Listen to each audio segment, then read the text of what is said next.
खेत और खलिहानों की सुनो कहानी, सुनो कहानी। खेत और खलिहानों की सुनो कहानी, सुनो कहानी। किसान वाणी, किसान वाणी, किसान वाणी, किसान वाणी, किसान वाणी, किसान वाणी, किसान वाणी, किसान वाणी। इस कार्यक्रम के प्रायोजक कृषि एवं किसान कल्याण मंत्रालय, भारत सरकार। हर जोखिम से निकल कर फसल आए, सुरक्षित हो जाए। फसल बीमा से हर किसान अब आत्मनिर्भर हो जाए। संकट के समय प्रधानमंत्री फसल बीमा योजना किसानों के लिए वरदान है। अब सूखा पड़े या बाढ़ आ जाए, कोई डर नहीं। अब ओले पड़े या कीट पतंगे फसल खा जाए, कोई फिक्र नहीं, क्योंकि हमने लिया है प्रधानमंत्री फसल बीमा। बुआई से फसल कटाई तक हर जोखिम का दावा, न्यूनतम प्रीमियम पर अधिकतम भुगतान का वादा। योजना से हर साल जुड़ रहे हैं 5 करोड़ से ज्यादा किसान। अब आपकी है बारी। नजदीकी कृषि कार्यालय, सहकारी समिति, बैंक शाखा, अधिकृत बीमा कंपनी या जन सेवा केंद्र में स्वेच्छा से करा सकते हैं पंजीकरण। फसल बीमा पोर्टल या फसल बीमा ऐप द्वारा भी कराया जा सकता है पंजीकरण। प्रधानमंत्री फसल बीमा योजना, आपकी फसलों का संपूर्ण सुरक्षा कवच। कृषि एवं किसान कल्याण मंत्रालय, भारत सरकार। किसान वाणी कार्यक्रम सुनने वाला हमारा सभी भाई बहन नख, आपकी बहन माधुरी सेन की राम राम। भाई बहनों, मृदा स्वास्थ्य कार्ड योजना भारत शासन की एक योजना छे। इन्हीं योजना का तहत किसान नख उनकी खेत की मिट्टी की जांच कराई जाए। एक बाद उनका मृदा स्वास्थ्य कार्ड भी दियो जाए। इना कार्ड में मिट्टी की गुणवत्ता न सुधार का लेना उपाय भी बताया जाए। इन योजना का जरिया किसान नख अपनी मिट्टी की स्थिति का बारे में जानकारी मिलज। साथ किसान न की आय बढ़ज, न खाद को इस्तेमाल सी मिट्टी को संतुलन भी बनेल रहेज। इन्हीं योजना से किसान कम कीमत में ज़्यादा पैदावार करी सकज। इन्हीं योजना से किसान नख मृदा संबंधी पद्धति को अध्ययन करने में मदद मिलज। साथ इन योजना की शुरुआत 19 फरवरी 2015 को हुई थी।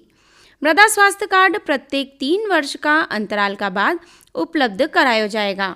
जी, उन्हीं अवधि का लेना किसान न की जोत का मृदा स्वास्थ्य कार्ड की स्थिति का दर्शावेगा। ये एक मुद्रित रिपोर्ट है जिसमें 12 मापदंड का अनुसार किसान की जोत की मिट्टी का पोषक तत्व की स्थिति की जानकारी होए। मृदा स्वास्थ्य कार्ड में बताया गयो कि मिट्टी का पोषक तत्व का 12 पैरामीटर छे। मृदा स्वास्थ्य कार्ड कसो बनावाज तो एका लेना मृदा परीक्षण का परिणाम का आधार पर इन विश्लेषण मृदा मापदंड का निम्न, मध्यम, उच्च समूह या कमी पर्याप्त विषाक्त समूह में वर्गीकृत करो जाए। फिर मृदा परीक्षण प्रयोगशाला से परीक्षण रिपोर्ट मिलने का बाद मृदा स्वास्थ्य कार्ड तैयार न जारी करो जाए। न देश भर में किसान नख 230 मिलियन से अधिक मृदा स्वास्थ्य कार्ड वितरित किया गया। न भाई बहन, अब आपसे पूछ लेवा आज को खेती किसानी संबंधित सामान्य ज्ञान को प्रश्न। तो आज को हमारो प्रश्न छे कि स्टॉक फार्मिंग को संबंध केकासी छे। प्रश्न के एक बार फिर से सुनी लो कि स्टॉक फार्मिंग को संबंध केकासी छे। इना प्रश्न को उत्तर आप सोची खन राखजो, क्योंकि इना प्रश्न को उत्तर हम आपका देवांगा कार्यक्रम का अंत में। जब तक सुनता रहो कार्यक्रम किसान वाणी। भाई बहनों, पशु पक्षी हमारा पर्यावरण को अहम हिस्सो छे, न इनकी देखरेख करनु हमारो परम कर्तव्य छे। भाई बहनों, आज छे 20 मार्च न आज का दिन ख विश्व गौरैया दिवस का रूप में हम मनावाज। एक उद्देश्य गौरैया की घटती आबादी ख लई ख जागरूकता फैलाणु न इनका संरक्षण का लेना कदम उठानु छे। तो भाई बहनों, आओ सुनाज विश्व गौरैया दिवस पर ई वार्ता न वार्ताकार छे साहित्यकार अरविंद कुमार पाठक। आज विश्व गौरैया दिवस है। प्रत्येक वर्ष 20 मार्च को हम गौरैया दिवस मनाते हैं। गौरैया, जिसे अंग्रेजी में हाउस स्पैरो कहते हैं, यह घरों में चहकती रहती है। इसे गाँवों में इस गुण के कारण चरकी भी कहते हैं। इस छोटी सी चिड़िया का हमारे घरों से पलायन या दूसरे शब्दों में कहें तो विलुप्ति का मुख्य कारण मानव जीवन का रहन सहन और हिंसक प्रजाति के पक्षियों का इन पर आक्रमण है। गौरैया जो एक घरों में निवास करने वाली चिड़िया है, जो मनुष्यों के साथ जीती है, वह आज अपने सभ्य मानवों से एक गुहार कर रही है कि हे सभ्य मानव, मेरे लिए और कुछ मत करो, बस एक घर मेरे रहने के लिए अपने घर के पास में रख लो। गौरैया आपके घरों में, आपके आसपास चहकने लगेगी, क्योंकि मनुष्य ने जब खेती करना प्रारंभ किया तो उसके साथ कई जीवों का उसके जीवन में समावेश हुआ। उसने बीज की खोज की, पशुधन की खोज की, अन्नों की खोज की और अपने रहने के लिए आवास की व्यवस्था की। और उनके इसी आवास में गौरैया भी अपना निवास का प्रारंभ किया, क्योंकि गौरैया पैसर डोमेस्टिकस प्रजाति की चिड़िया है, जिनमें बहुत सारी प्रजाति की छोटी छोटी चिड़ियाँ आज भी हैं, लेकिन वे घरों में नहीं रहकर वनों में रहती हैं या मनुष्यों के घरों से दूर पेड़ों पे रहती हैं। शायद यह कम ही लोग जानते हैं कि गौरैया जिस घर में निवास करती है, वहाँ सुख, समृद्धि, स्वास्थ्य की समस्या में संतुलन बना रहता है। इसकी मधुर आवाज़ प्रेम का परिचायक होता है। कर्कश आवाज़ किसी संभावित खतरे को बताता है। इसके प्रवास से घरों में उत्पन्न विषैले कीटों का नियंत्रण होता रहता है, जिससे संक्रामक बीमारियों का रोकथाम हो जाता है। गौरैया आज विश्व में, संपूर्ण विश्व में, यूँ कहें कि संपूर्ण विश्व में पाई जाती है। इसके नाम अलग अलग हैं। इनके रहन सहन और इनके विविध क्षेत्रों में निवास के कारण इनके 24 नाम हैं। खैर, हमारे भारतवर्ष में जो हाउस स्पैरो पाए जाती हैं, उनका लंबाई लगभग 14 से 16 सेंटीमीटर, वेट 26 से 32 ग्राम और इनके पंखों की जो फैलाव है, लंबाई है, वो करीब 19 से 25 सेंटीमीटर होता है। इनकी आयु 3 से 13 वर्ष की होती है। यह तो बात गौरैया की हुई, लेकिन मैं आज गौरैया के बचाने के लिए उसके प्रतिनिधि के रूप में आप लोगों के बीच में आया हूँ और मेरा प्रबुद्ध जनों से आग्रह है कि गौरैया को बचाने के लिए 3 महत्वपूर्ण काम हैं। पहला, उनके रहने के लिए निवास जो कृत्रिम बनाया जा रहा है। दूसरा, उनके लिए छोटे छोटे खाद्यान्न। और तीसरा, उनके निवास के आसपास अगर कटीले झाड़ लगा दिए जाएं तो ये काम बहुत आसान हो जाएगा गौरैया संरक्षण के लिए। तो सर्वप्रथम मैं आप सबों से एक निवेदन करना चाहूँगा कि आप गौरैया के लिए एक आवास की व्यवस्था, जो कृत्रिम नेस्ट बनाए जा रहे हैं जिनके कई प्रकार हैं, उनका उपयोग करें। और मैं आभारी हूँ ऑल इंडिया रेडियो खंडवा का और संपूर्ण टीम का, जिन्होंने गौरैया की बात को रखने के लिए मुझे उत्साहित किया, प्रोत्साहित किया। और मैं अपेक्षा करता हूँ कि हमारे प्रबुद्ध जन मेरी इस भावना को, जो गौरैया की भावना है, उसको स्वीकार करेंगे और अपने दैनिक जीवन में अमल करेंगे। धन्यवाद।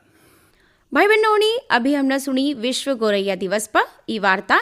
न वार्ताकार था साहित्यकार अरविंद कुमार पाठक। भाई बहनों, आओ अब सुनांज यो निमाड़ी लोकगीत जेख गायोज बद्री प्रसाद शर्मा न साथी रहना।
भाई बहन आओ अब सुनाज ई भेट वार्ता जेको विषय छे मधुमक्खी पालन एक लाभकारी धंधो। इना विषय पर जानकारी दे रहा बुरहानपुर का प्रगतिशील कृषक संजय प्रेम नारायण चौकसे न इनका सी बातचीत करी रहा फार्म रेडियो अधिकारी राजेश पाठक। किसान भाइयों राम राम। मधुमक्खी पालन एक लाभकारी धंधा, इस विषय पर जानकारी देने के लिए बुरहानपुर के प्रगतिशील कृषक संजय प्रेम नारायण चौकसे जी हमारे कार्यक्रम में उपस्थित हैं। आपका हमारे कार्यक्रम में स्वागत है। नमस्कार। सबसे पहले चौकसे जी, हम आपसे ये जानना चाहते हैं कि वर्तमान समय में खेती के साथ अगर कोई दूसरा भी धंधा अपनाया जाता है तभी खेती लाभ का धंधा हो सकता है, और ऐसे में कई जगह मधुमक्खी पालन कर इसका व्यवसाय अपनाकर जो है हमारे किसान भाई काफ़ी लाभ कमा रहे हैं। और आप मधुमक्खी पालन का धंधा भी करते हैं खेती के साथ। कब से आप मधुमक्खी पालन का धंधा कर रहे हैं? नमस्कार किसान भाइयों, मैं सन 2016 से मधुमक्खी पालन की ट्रेनिंग लेके इसका व्यवसाय और शहद उत्पादन कर रहा हूँ। और ये जो बिजनेस है ये किसान के लिए एक अतिरिक्त लाभ का धंधा है। और जब से मुझे इसकी जानकारी मिली है, जब से मुझे 8 साल हो गए हैं और मैं अभी भी इस कार्य को कर रहा हूँ और किसान भाइयों को समय समय पे ट्रेनिंग और उसके मार्गदर्शन देता हूँ। खेती में मधुमक्खी का क्या उपयोग है इसकी जानकारी भी देता हूँ।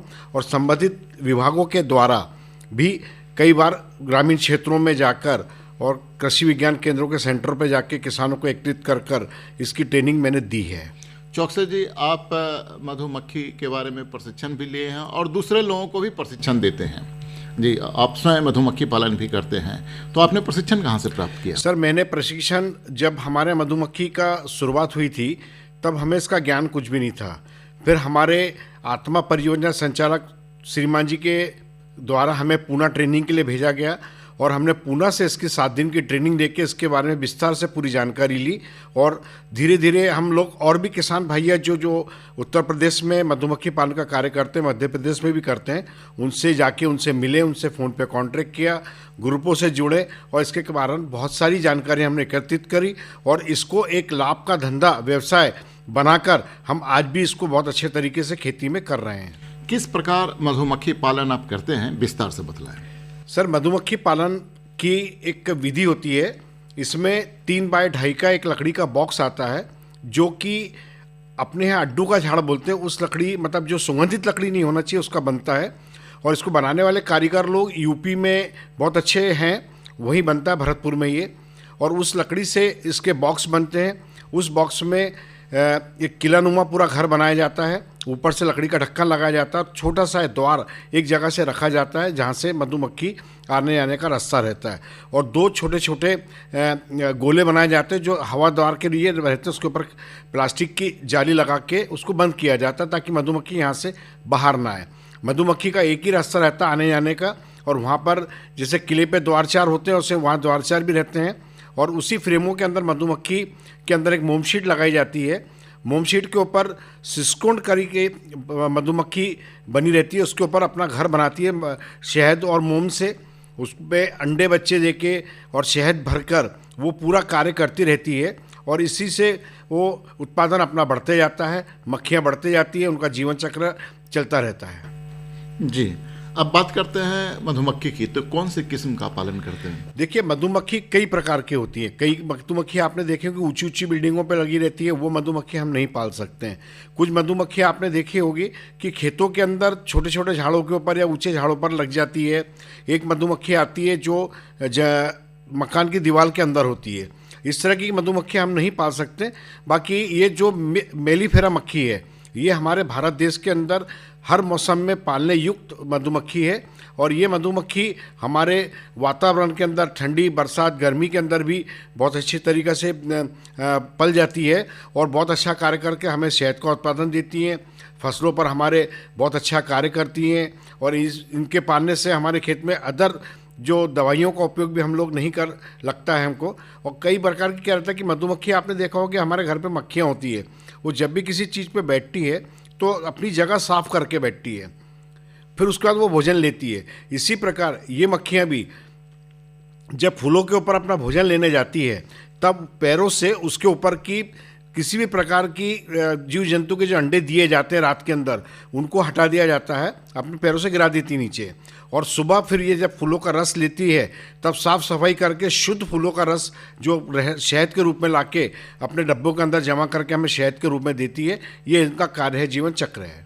शहद का उत्पादन किस प्रकार करते हैं? शहद का उत्पादन हम सर इसमें ही, जब मधुमक्खी के हमारे बॉक्स रहते हैं, जैसे 100, 200 या 500 बॉक्स या 50 बॉक्स, 25 बॉक्स, जितनी भी अपनी कैपेसिटी उस बॉक्सों को हम फसलों के ऊपर रखते हैं। जैसे अभी धनिया की फसल का उत्पादन हो रहा है, तो ये फसल के ऊपर जब हम धनिया का फूल आता है तो उसमें रख देते हैं, तो धनिया के फूलों का रस लेके ये आती है।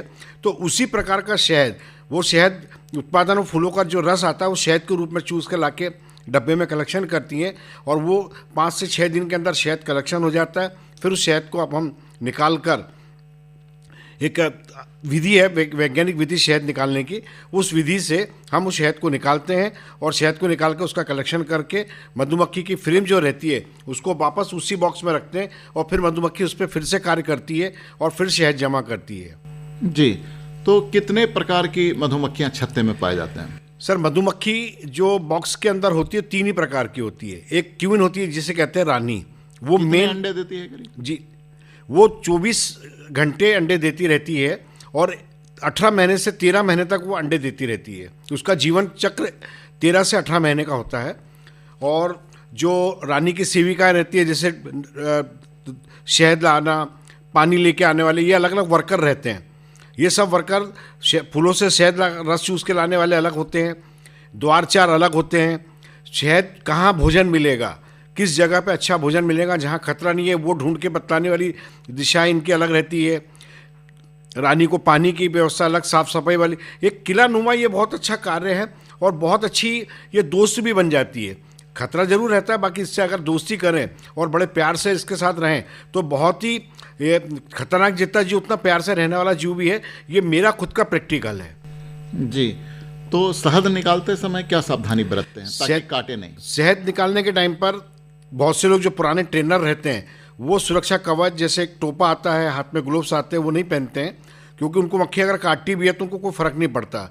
जो नए लोग रहते हैं उनके लिए हाथ में ग्लोव्स आते हैं पहनने के, और एक सुरक्षा कवच आता है टोपा, जो टोपा लगाते हैं पूरा गले तक ढका रहता है, क्योंकि सर का जो चेहरा का जो अपना है वो काफ़ी सेंसिटिव क्षेत्र रहता है, इसके लिए उसको सुरक्षित रखना बहुत ज़रूरी होता है। और शहद जो निकालने की प्रक्रिया होती है वो एक नेट का कमरा बनाया जाता है पूरा की पूरा, चारों तरफ से वो कमरा बना रहता है, वो ऑलरेडी प्लास्टिक के पाइप का बनाया जाता है, फोल्डिंग होता है वो। और जब भी शहद निकालना हो तो ड्रम वहाँ रखा जाता है, क्योंकि हम मधुमक्खी का भोजन चुरा रहे हैं।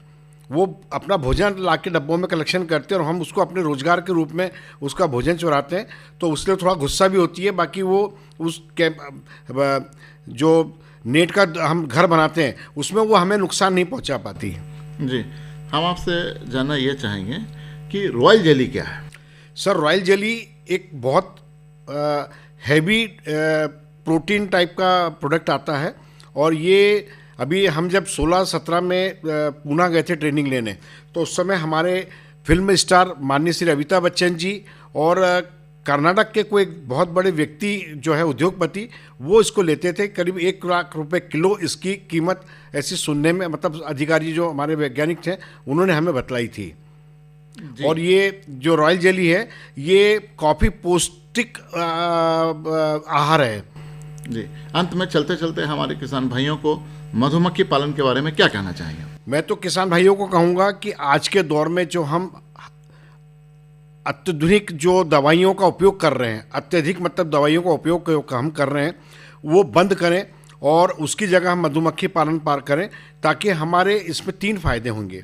पहला, हमें अतिरिक्त आय के रूप में मधुमक्खी पालन से जो शहद मिलेगा, रॉयल जेली मिलेगी, और ये डब्बे जब परागन के लिए दूसरे किसान लेके जाएंगे तो वो आपको पैसा देंगे, किराए से लेके जाएंगे तो उसका किराया देंगे। दूसरी चीज़, आपको इस मधुमक्खी के जीवन चक्र से जो उत्पादन मिलेगा वो पूरा की पूरा लाभदायक है। जैसे मोम मिलता है, लाख मिलता है, शहद मिलता है, ये सब चीज़ें आज की तारीख में बाज़ार में आप शुद्ध देंगे। शुद्ध चीज़ बोले तो मतलब उसमें किसी प्रकार की कोई मिलावट नहीं रहेगी, आपका शहद एक ब्रांड है, तो आपका खुद का उत्पादन रहेगा और आप विश्वास के साथ जब किसी व्यक्ति को शहद देंगे और वो उसका शहद का ग्रहण करेगा तो वो खुद ही आपको कहेगा कि नहीं भाई साहब आपका शहद शुद्ध है। संजय प्रेम नारायण चौकसे जी, आज आप हमारे स्टूडियो में आए और मधुमक्खी पालन एक लाभकारी धंधा और किस प्रकार मधुमक्खी पालन करते हैं, किस प्रकार शहद उत्पादन करते हैं, इतनी अच्छी जानकारी दी। बहुत बहुत धन्यवाद। धन्यवाद साहब। भाई बहनों, अभी हमने सुनी ई भेंट वार्ता जेको विषय थो मधुमक्खी पालन एक लाभकारी धंधो। इना विषय पर जानकारी दे रहा था बुरहानपुर का प्रगतिशील कृषक संजय प्रेम नारायण चौकसे ने इनका से बातचीत करी रहा था फार्म रेडियो अधिकारी राजेश पाठक न। भाई बहनों, अब समय छे आज का कृषि समाचार न को। आज का कृषि समाचार इना प्रकार से छे चीकू न आम फल बहार की नीलामी 25 मार्च का। भाई बहनों, शासकीय उद्यान रीछी प्रेक्षेत्र नर्सरी पुनासा में चीकू न आम फल बहार की नीलामी का लेना 25 मार्च का सुबह 10 बजे से दोपहर 2 बजे तक निविदा आमंत्रित करी गई। सहायक संचालक उद्यान रीछी फार्म पुनासा ने बताया कि प्राप्त निविदा उना दिन दोपहर 2:30 बजे उपस्थित व्यापारी का समक्ष खोली जाएगा। नीलामी की बोली लगाना का लेना पूर्व क्रेता का अमानत राशि 2000 न 5000 चीकू न आम फल बहार का लेना कार्यालय रीछी प्रक्षेत्र पुनासा का पास जमा करी का नीलामी में भाग ले सकेगा। नीलामी का संबंध में अधिक जानकारी का लेना सहायक संचालक उद्यान रीछी प्रक्षेत्र पुनासा कार्यालय में संपर्क करी सकज न। ई तो था कृषि समाचार न। भाई बहनों, अब आपको बता देवा खंडवा कृषि उपज मंडी से प्राप्त उपज नका भाव की जानकारी। सोयाबीन न्यूनतम भाव रहा 3425 रुपया प्रति क्विंटल से अधिकतम 4004 रुपया प्रति क्विंटल। गेहूं न्यूनतम भाव रहा 2200 रुपया प्रति क्विंटल से अधिकतम 2599 रुपया प्रति क्विंटल। चना न्यूनतम भाव रहा 4800 रुपया प्रति क्विंटल से अधिकतम 5275 रुपया प्रति क्विंटल। मक्का न्यूनतम भाव रहा 1750 रुपया प्रति क्विंटल से अधिकतम 2156 रुपया प्रति क्विंटल। तुअर न्यूनतम भाव रहा 5200 रुपया प्रति क्विंटल से अधिकतम 6896 रुपया प्रति क्विंटल। कपास न्यूनतम भाव रहा 6770 रुपया प्रति क्विंटल से अधिकतम 7421 रुपया प्रति क्विंटल न। भाई बहनों, अब आपका मौसम की जानकारी बताई देवा। आज सूर्योदय सुबह 6 बजे खन 29 मिनट पर हुयो न सूर्यास्त शाम 6 बजे खन 36 मिनट पर हुयो। आज का दिन को अधिकतम तापमान 37 डिग्री सेल्सियस रहो न। रात को न्यूनतम तापमान 22 डिग्री सेल्सियस रहने की संभावना है न। भाई बहनों, ये तो थी मौसम की जानकारी न। अब समय है कार्यक्रम की शुरुआत में पूछा गया प्रश्न को उत्तर देना को। हमने आपसे प्रश्न कर्यो थो कि स्टॉक फार्मिंग को संबंध केकासी छे। इना प्रश्न को उत्तर छे कि स्टॉक फार्मिंग को संबंध पशु नका प्रजनन से छे न। इना प्रश्न का उत्तर का साथ आज को कार्यक्रम को समय यहाँ पूरो हुयो। ता आज्ञा देव आपकी बहन माधुरी सेन खर। राम राम। हर जोखिम से निकल कर फसल आए, सुरक्षित हो जाए। फसल बीमा से हर किसान अब आत्मनिर्भर हो जाए। संकट के समय प्रधानमंत्री फसल बीमा योजना किसानों के लिए वरदान है। अब सूखा पड़े या बाढ़ आ जाए कोई डर नहीं। अब ओले पड़े या कीट पतंगे फसल खा जाए कोई फिक्र नहीं, क्योंकि हमने लिया है प्रधानमंत्री फसल बीमा। बुआई से फसल कटाई तक हर जोखिम का दावा, न्यूनतम प्रीमियम पर अधिकतम भुगतान का वादा। योजना से हर साल जुड़ रहे हैं 5 करोड़ से ज्यादा किसान। अब आपकी है बारी। नजदीकी कृषि कार्यालय, सहकारी समिति, बैंक शाखा, अधिकृत बीमा कंपनी या जन सेवा केंद्र में स्वेच्छा से करा सकते हैं पंजीकरण। फसल बीमा पोर्टल या फसल बीमा ऐप द्वारा भी कराया जा सकता है पंजीकरण। प्रधानमंत्री फसल बीमा योजना, आपकी फसलों का संपूर्ण सुरक्षा कवच। कृषि एवं किसान कल्याण मंत्रालय, भारत सरकार। इस कार्यक्रम के प्रायोजक कृषि एवं किसान कल्याण मंत्रालय, भारत सरकार।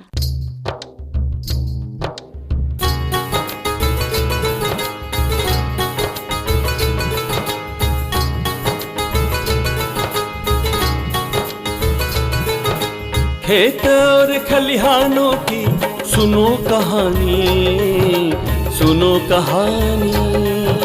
खेत और खलिहानों की सुनो कहानी, सुनो कहानी।